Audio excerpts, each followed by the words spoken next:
Today we have a video as a continuation of the series talking about the contenders for this upcoming year's championships, and for this episode we're going to be talking about the contenders from the West. Thanks for tuning into another video, guys. As always, it's your boy Wraith Hoops. Make sure to like, comment your thoughts, subscribe, and turn on those post notifications, and let's go ahead and get into this one. Now, if you did see my contenders of the East, you know that I picked 5 from each conference just because that's just kind of how it played out in my head. It's one of those things where the West didn't have as many. The West is dense. The West is very dense and a very top heavy kind of situation in my eyes personally, just because of obviously LeBron's out there, Curry's out there, and if everybody's healthy alongside the Jokic and Jamal Murray tandem, I do expect there to be a dogfight for the championship. Like, the playoffs this year in the beginning were very interesting. Obviously, you did have the little Dylan Brooks saga where he taunted LeBron and they called LeBron old, and then LeBron said, "I'm old, but I will still bend you over my knee and spank you like the little boy that you are." And that's what the Lakers proceeded to do in 5 games. But that's not the important part. The important thing is, that's what we're going to start out with. The Lakers.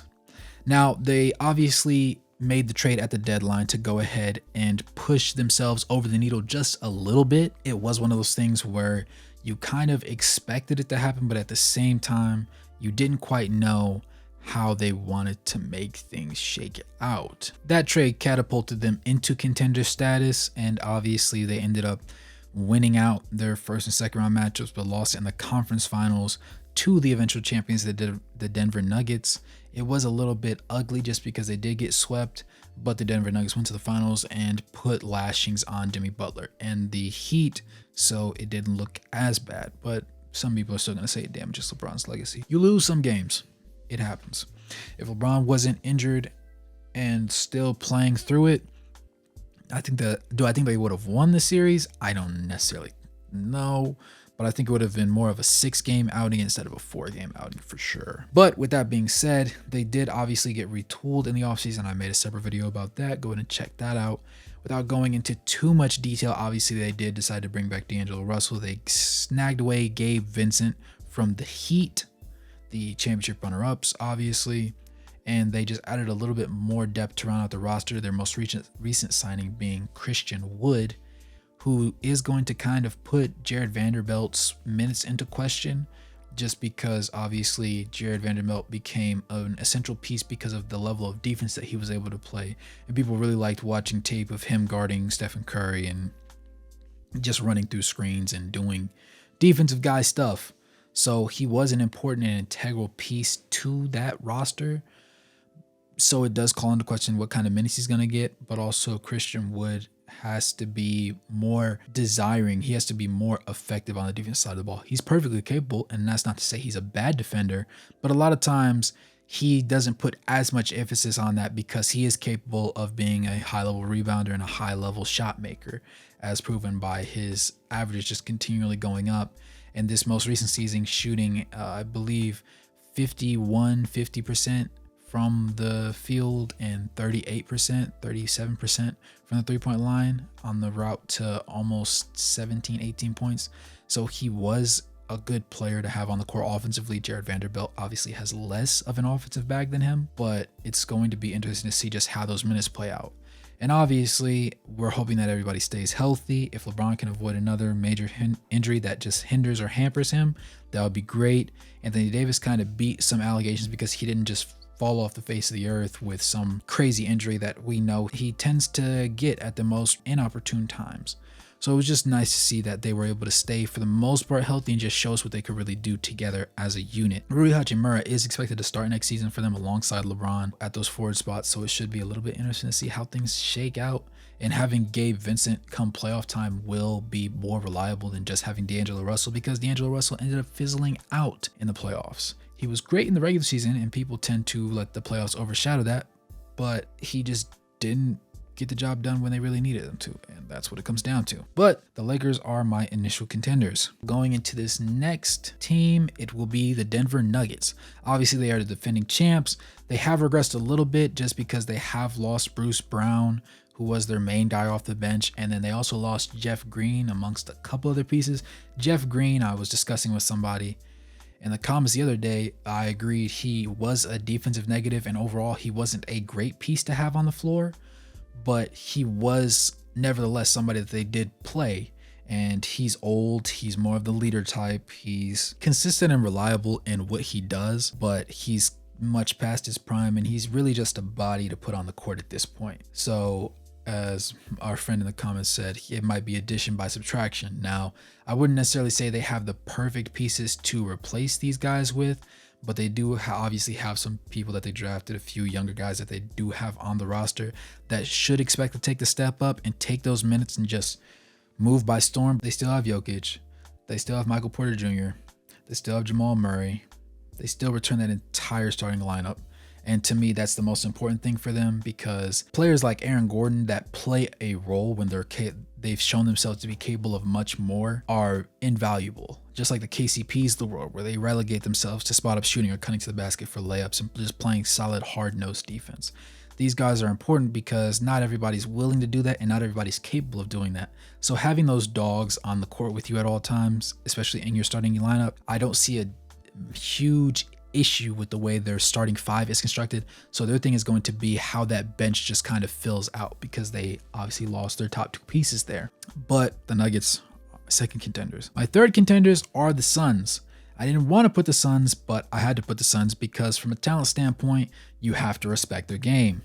They obviously picked up Bradley Beal this offseason. They got Kevin Durant with 8 games to go left in the regular season, and he played great in the regular season, but his percentages dropped from like 50% plus in the regular season down to like 46, 47-ish in the postseason. So it was a drastic dip for him specifically. Obviously, that's still good shooting splits, but if you're Kevin Durant and you drop a whole 6 to 8% on similar shot attempts, it kind of looks a little bit rough. Now, this team's shot creation is on a whole nother level, the likes of which we've only ever seen one other time really in recent memory, and that was with the Brooklyn Nets when they had KD, Kyrie, and James Harden. Obviously, that team didn't really play well, but it wasn't because the guys didn't play well when they were together. They played great when they were together. The issue was they barely played together, and that was a question mark that I had for these guys, because if you want to, they say the saying is availability is the best ability. And while I don't agree with that, it does make the most sense that being able to simply be on the court together gives you a better chance of winning basketball games than anything else. With that being said, I do expect them to all at least play roughly 50 to 60-ish games together. They haven't been the healthiest tandem, and obviously ever since KD tore his Achilles, he's not as athletic. His first step isn't as great, but he's still a phenomenally efficient player, and he's a baller. The issue is with this team is, yes, they did get some depth pieces. Yes, they do have some reliable people they can rely on in certain situations, but there's one basketball, there's 3 guys. They're all iterations of the same guy. They all score well. They all have mediocre floor general capabilities as far as passing the ball and getting other people involved into the offense, and they're all not great defenders. So you have 3 guys like that, and they all are great shooters to their credit. Somebody's going to have to take a back seat, and if they're going to say that it's Devin Booker's team, then that means Kevin Durant, obviously having played with Stephen Curry before, knows how to take the back seat, so he's going to automatically step into that number 2 role. And if you're sitting there and you're saying, who do I want to take the final shot between KD and Bradley Beal, it's definitely going to be Kevin Durant. So Bradley Beal by default falls to the 3rd spot. So that means he's probably going to average like roughly 18. If it goes like 26, 24, 20, that would be good numbers. It's definitely possible, but I don't know how it is for them just to work together when it's only one basketball to go around. More so for Bradley Beal because he hasn't been in that situation yet. Obviously, Devin Booker had Chris Paul feeding him the rock sometimes. He has DeAndre Ayton on his team, even though Ayton needs to really step up and become a more reliable player. And he was talking really big in the offseason about how he's going to prove a lot of people wrong this season. And I look forward to it, but the odds are stacked against him and people already kind of have their bets placed on him not being capable of doing it. I wouldn't necessarily go that far, but it remains to be seen at the end of the day. if nothing else, they're going to end up being a team where it's a mindset of outscore your opponent, just putting as many points on the board as humanly possible and leaving the rest up to your guys that play defense to stop their guys from scoring, or you playing just a little bit harder on that side of the ball. But simply off the strength of the fact that they do have 3 very good shot makers and shot takers, I have to give them the contender status, even though it kind of pains me a little bit to do it. I'm not a Suns hater, but I just don't have the most trust in them, and Kevin Durant being on your team doesn't guarantee you the opportunity at a finals appearance. It guarantees you a playoff berth, and it guarantees you probably second round as your floor, but outside of that, I think that's really all you're guaranteed to get out of that. And let's not forget that Devin Booker wasn't a playoff player until Chris Paul came there, and in the first year, he brought them to the playoffs. With that being said, our 4th team is going to be the Warriors. Obviously, Stephen Curry. Need I say more? Now, they do have Chris Paul on that team now, so it should be interesting because obviously that was a trade that ended up going CP3 from the Suns to the Wizards, who traded Bradley Beal over there, and then from the Wizards to the Warriors, and Jordan Poole was involved in that trade. So team chemistry kind of went up some because you don't have somebody that Draymond punched across the face, and you have an interesting conundrum between Stephen Curry and Chris Paul because there, well, maybe not some animosity between them, there is definitely an interesting relationship, put mildly. So is he going to come off the bench? Probably, I would say so, but it will be the first time in his career that he makes that move to come off the bench, because at that point, do you put Steph at the 2 and Klay Thompson at the 3? Klay Thompson's not really as athletic as he used to be ever since his surgeries. Do you move Andrew Wiggins to the 4 and then Draymond Green running the 5? I don't really think you want to do that. I think you feel more comfortable having Chris Paul come off the bench and then you go Curry, Klay, Kevon Looney, Wiggins, and Green. Either way, because they have Curry, they're automatically still a contender. Obviously, the rest of the roster has definitely aged a significant amount, so they're not the players that they used to be, but you have to give them their respect because they still have the greatest shooter of all time, and he doesn't seem to be slowing down just yet. With that being said, the 5th and final team is going to be the Clippers. Kawhi and Paul George, yes. You did see Russell Westbrook re-sign and take one of the biggest drop-offs from a pace standpoint in NBA history because he did want to stay with that team. He felt appreciated, unlike with the Lakers. He putting up basically the same numbers, but he was the engine for them in the playoffs when neither Paul George or Kawhi played, and he put on a show. So you have Russell Westbrook. They might get James Harden. James Harden wants to go there. I don't know if they really want him there because there's no guarantee that after 1 year he's not going to want to leave there as well.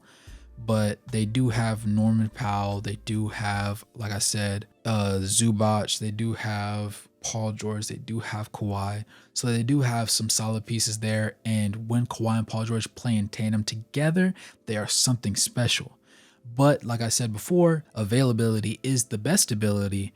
And they're great players when they play, but they really never play. You hope that they do consistently this season, at least 60 games out of the both of them, and then maybe you want to rest them a little bit on back-to-backs and whatnot just to keep them fresh for the playoffs, because Kawhi obviously being the sole owner and leader of that championship run that was so special when he was with the Toronto Raptors and they had the double doink that went in against Philly and then so on and so forth. He was a phenomenal player. He is a phenomenal player when he plays. Paul George is a very strong number 2 guy. Like you feel very comfortable because they're both very also defensively oriented. They play both sides of the ball at an elite level.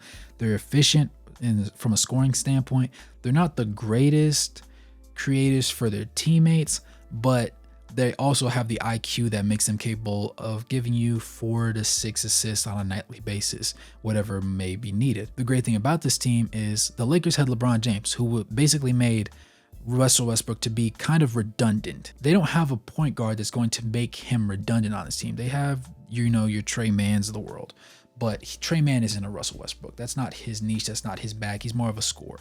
Russell Westbrook's reached a point in his career where his athleticism is kind of tapering off and he's not punching as much on people. You're seeing a lot more layup Westbrook. You're seeing a lot more three Westbrook. And for some reason, he just randomly decided to pull a three-pointer out of his bag with them that he didn't have with the Lakers. So that was one thing that I did notice. But aside from that, he's still going to be distributor Russ and the reliable guy that can give you 10, maybe even 12 assists on a nightly basis, depending on who's hitting their shots, and him just being that high IQ player that's going to push the ball in transition and get you as many points as he can in a short enough amount of time. But with all that being said, you guys let me know how you feel about it. Let me know if one of these teams was yours. If there's another team that you might feel is a dark horse or somebody that should really be a bona fide contender, but we just don't give them the respect that they deserve. With that being said, thanks for tuning in this video. Go ahead and like, comment, and subscribe. Turn on those post notifications. Join the Patreon.